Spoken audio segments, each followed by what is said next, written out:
African Pants here with the next entry on the Magic the Gathering Commander playlist. White Weenie, the mono-white deck, built around the idea of playing a lot of small creatures and buffing them up. The commander of the deck is Anafenza Kintree Spirit. 2 white mana, 2/2 body, Spirit Soldier, legendary creature. Her ability, whenever another non-token creature enters the battlefield under control, bolster 1. That means you, of course, choose a creature with the least toughness among creatures you control, and it gets a +1/+1 counter. That plays into the theme of this deck. Play a lot of little creatures, and then play other things, typically creatures with either bolster effect or the Outlast ability. Also from the Trokair block, Outlast being Khans of Trokair and bolster being Fate Reforged and Dragons of Trokair. So that's really the premise of the deck. With Anafenza, strengthen your army, swarm your opponent, and not much else to say beyond that. So, jumping right into the creature assortment, we have Abzan Battle Priest, Abzan Falconer, Ainok Bond-Kin, Alabaster Kirin, Augur il-Vec, Aven Squire, Benalish Cavalry, Cliffside Lookout, Consul's Lieutenant, Dragon Bell Monk, Dragon Hunter, Dromoka Warrior, Elite Scaleguard, Felidar Cub, Glory Seeker, Imposing Sovereign, Ivory Giant, Kitesail Scout, Knight of Cliffhaven, Knight of Sursi, Kor Firewalker, Kytheon's Irregulars, Lightwalker, Makindi Aeronaut, Makindi Patrol, Mentor of the Meek, Reveillark, Salt Road Patrol, Seeker of the Way, Shade of Trokair, Steppe Glider, Territorial Roc, Topan Freeblade, Wall of Omens, War Oracle. 6 enchantments in the deck: Brave the Sands, Lumithread Field, Martial Law, Mastery of the Unseen, Silk Wrap, and Suspension Field. 13 instants in the deck: Angel's Mercy, Dawn Charm, Feat of Resistance, Glorious Charge, Harmless Assault, Immolating Glare, Master's Call, Mighty Leap, Pressure Point, Refraction Trap, Safe Passage, Scale Blessing, and Valorous Stance. 6 sorceries: Benediction of Moons, Marshalling Cry, Martial Coup, Shoulder to Shoulder, Sunlance, and Tragic Arrogance.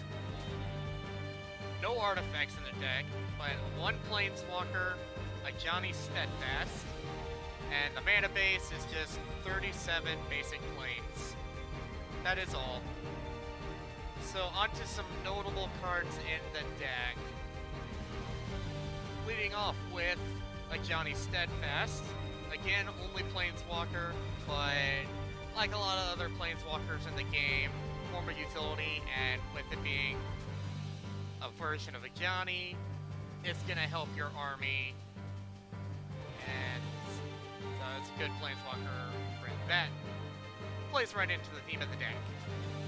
Next up, Mastery of the Unseen.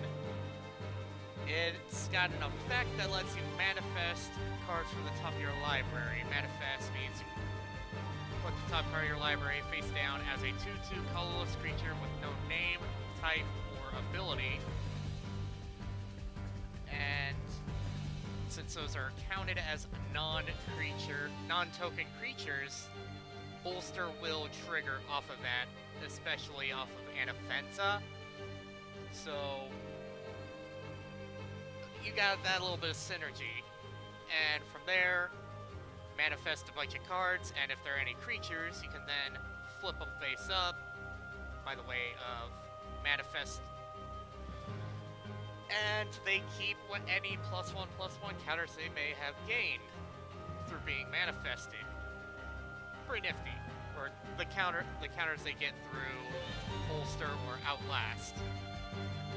Imposing Sovereign.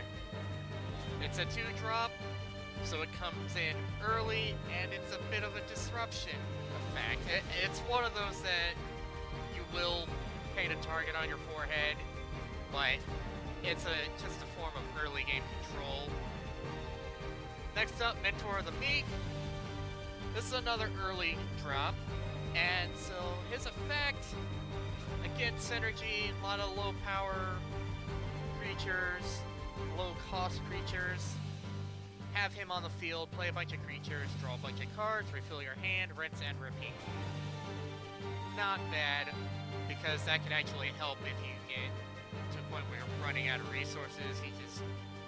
He helps you out, especially with if you have Mastery of the Unseen on the field. Manifest a bunch of cards and refill your hand, if you have the spare mana for it at least. Reveillark. Its leaves the battlefield trigger is a kind of recursion, and that again plays into the underlying theme of the deck, or the primary theme of the deck, really. And so basically just evoke it, it dies, you get the effect, or you play it full cost, you get the creature, and then it dies, and then you get the effect. That's pretty nice. Martial Law is one of the deck's enchantments. It is a form of control, basically detaining a permanent for a turn, locking it down. That can help if your opponent's got a particularly nasty creature that you don't want to deal with. Just an example there. Last up, Dawn Charm. It's a modal spell, so you have options, and just like some of the other instances in the deck, some kind of combat trick or end of turn, do this. That's really all there is to it. So, some final thoughts about the deck. It's one of those I kind of just threw together back when I first built it, and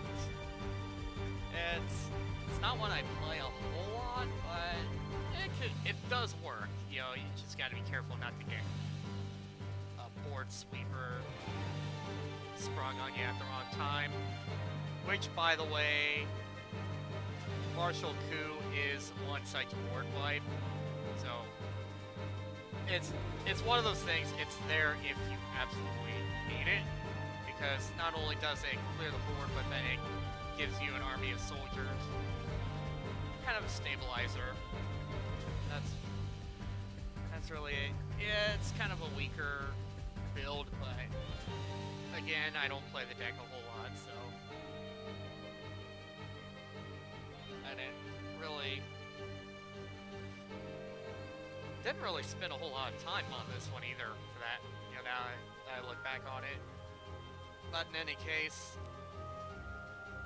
bit of a shorter video, but what can I say? That's White Weenie. You know, these kinds of decks, there's not a whole lot to say about them. Just play creatures, make them stronger, and swarm your opponent. So, again, deck list will be in the description. Hope you enjoyed, and I will see you next time. So until then, take care.